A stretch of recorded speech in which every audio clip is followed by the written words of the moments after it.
I'm the Tax Cat. I'm here with Brett Hirsch from Overnight Accountant, and today we're going to be talking about perjury. I don't know. I just like the word perjury. Okay, so Brett, tell us about perjury, especially in relation to 1099s.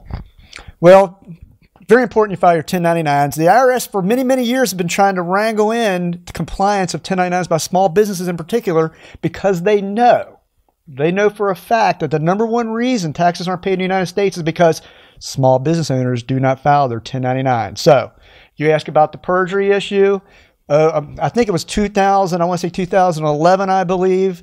All tax forms you may see now, if you look at your Schedule C in particular, which is what sole proprietors have to file, you'll see if you look at the top of it there, about right below your information about your business, you're going to see two questions there. First question is something to the effect of, were you required to file any forms 1099 last year during the tax year? Second question is, did you do it?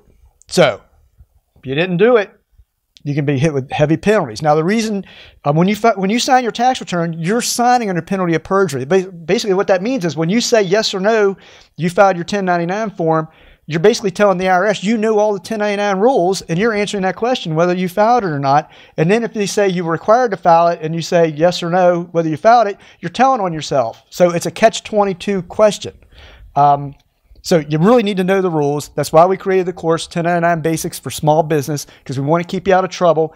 And the issue with the perjury isn't just the fact that you're answering those questions under perjury as you are everything on your tax return. That's where they hit you with the intentional disregard penalty. If you answer the question like, if you answer no, you don't have to file any, and you look at your return, it turns out you had to file some 1099s, but you didn't.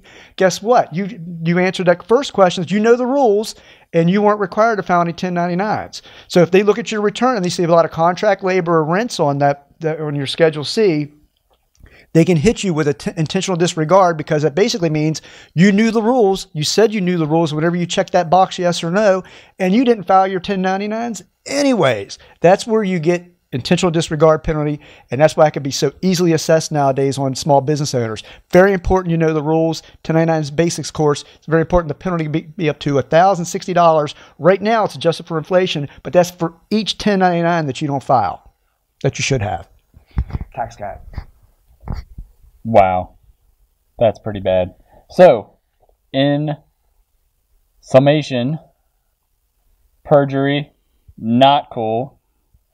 There's boxes on your Schedule C that basically you tell on yourself, and the penalty is bad. And we have a solution for that. The 1099's Basics course. There's going to be a link below this video. Click it and take the course. Thank you.